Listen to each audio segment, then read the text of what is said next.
Matt, thanks for joining us. Welcome to Colchester United. As we just saw, you've been down the training ground meeting some of the lads. How did that go? And I guess your paths have crossed in the past. Yeah, so first of all, thanks very much for having me. I'm extremely proud. I'm ecstatic to be here at Colchester United.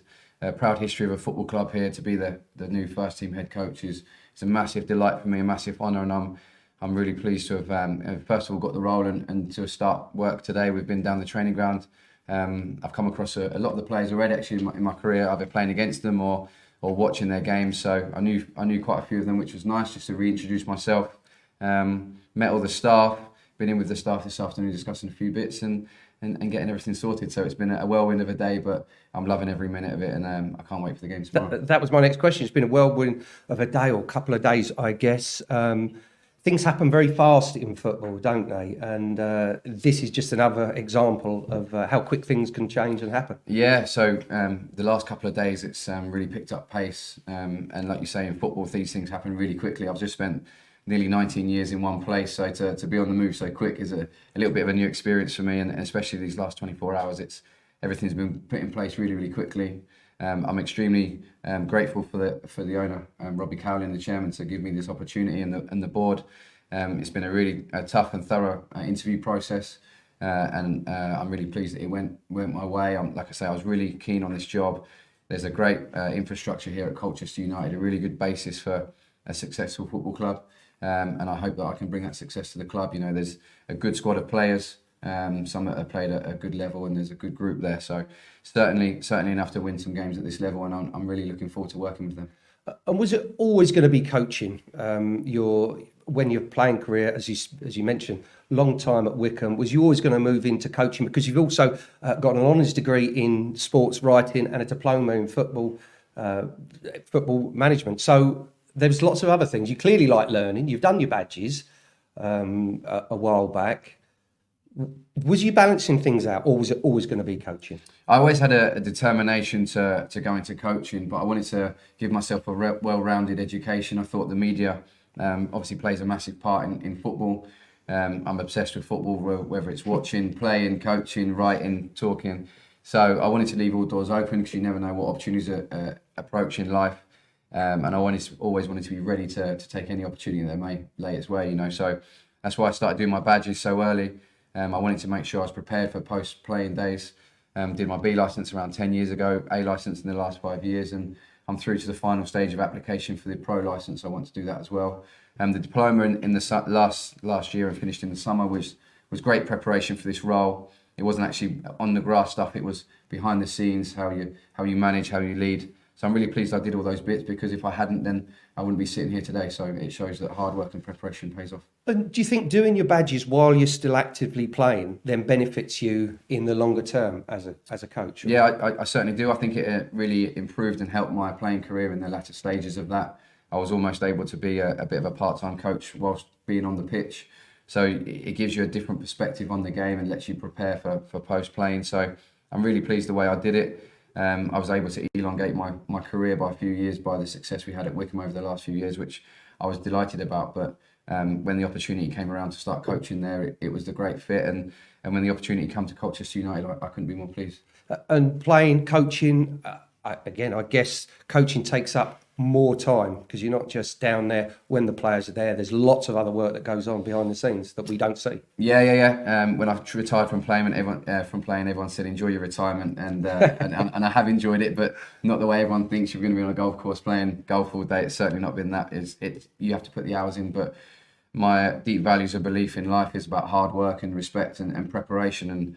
And I think if you work hard enough and do the right things often enough, it pays off in life. So I must have worked hard enough to get the opportunity at Wycombe Wanderers and done the preparation for the interview to get the job here at Colchester United. So I'll continue the hard work from day one. And from a playing point of view, you've had a lot of success from League Two, League One, and the Championship. In your view of playing through that and coaching through part of that time as well, what are the biggest differences between those leagues? We often hear about when people make the step up to the Premier League, but there also has to be clearly the big differences in those three. Oh, there certainly is. Yeah, each level there's a good step up. The physicality is one of the things. The pace of the Championship was something else. The physicality of the players at that level, obviously alongside their technical ability. League One is the stepping stone in between Championship and League Two. But there's some very good players in League Two as well. The teams are all really well coached. Tactical analysis is huge in football these days, so it doesn't matter what level you're at. The tactical analysis is really good, so you have to be prepared. But also, the success I've had playing at those levels has given me a really good insight into what it takes to get a successful team out on the pitch. And I'm really hopeful that background will give me a good insight into what I need to produce in a team at Colchester United. And also, what brought the best out in you when you was being managed or coached?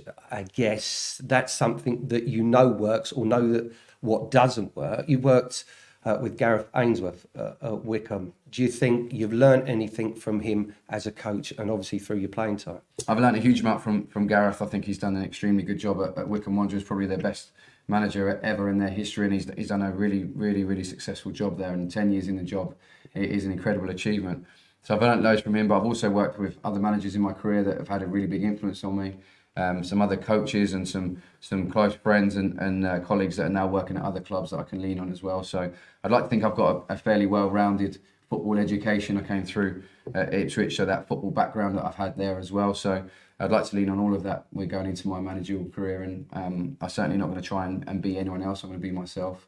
I'm going to be true to me, live by my values, treat the players and the staff by those values that I hold dear to my heart. And if we can do that and work together, then there's hopefully success around the corner here. So saying that, and as a young coach, don't mind me saying that, is there a certain style or way you expect to, not necessarily to play on the pitch, but what you expect from your players? Most certainly, yeah, in the way they treat each other, the way they treat the training ground, how they act around the training ground, treat their facilities, how they treat the supporters, how they treat everyone else who works at the training ground and around the ground.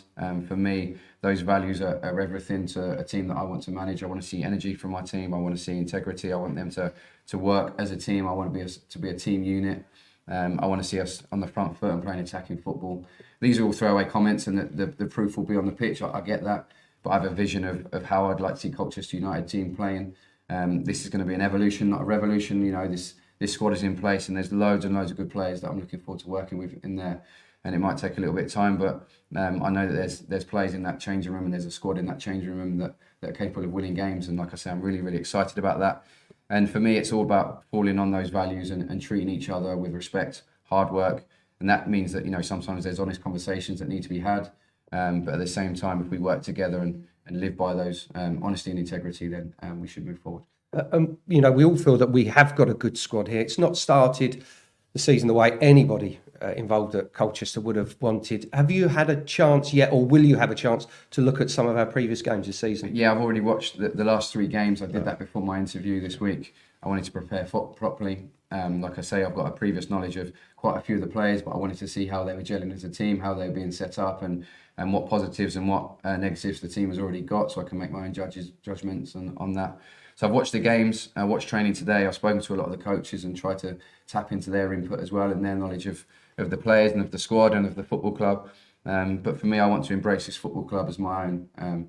My commitment is here. I'm head coach of this football club, and I'm extremely proud to do so. So I need to get to know those players as quickly as possible so I can make judgments on them and pick a winning football team. And that starts tomorrow. We're looking forward to the game at AFC Wimbledon, and we've got 8 games in October. I think there is, so there's plenty of football for everyone to play. Yeah, we've got 5 coming, I think, in a couple of weeks. Final question: you spoke about tomorrow's game. What are you expecting and hoping for from tomorrow's game, apart from, of course, 3 points? Yeah, I'm really looking forward to going in and getting involved in the game tomorrow. I certainly want to be there and be present. I'm looking for the boys to play with an energy and enthusiasm. I want them to see them running and working for the Colchester United fans that are going to make the trip, and everyone at home.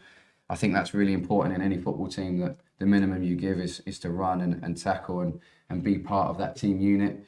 But also want to see us play with a little bit of creativity and a little bit of freedom, get the ball down and pass it. We've got some really good footballers, like I said before, in the team. And I really want to use us to use them to their strengths. You know, there's no point having good footballers if they're not allowed to go and play. So obviously it'll be in the right areas, and we're not going to go there and be kamikaze. But I really want to see us play on the front foot and play with energy.